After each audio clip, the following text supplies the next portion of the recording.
Hello, my name is Gabe from Fredericton Hyundai. In this video, I am going to show you how to activate the auto high beams.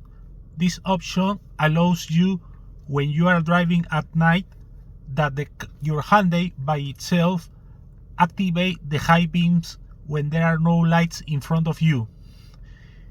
This video is for Hyundai models for 2021 to 2024. To do this, you need to go to your left side of your steering wheel behind it, and you will see the switch for the lights.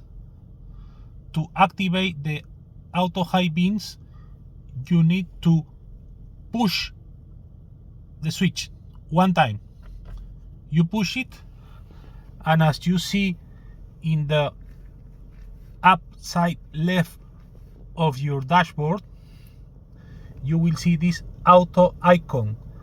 Does it mean that the auto high beams are enabled?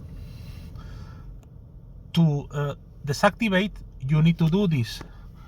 Go again to your switch, then push one time, and then pull one time. And as you see here, the auto high beam deactivate.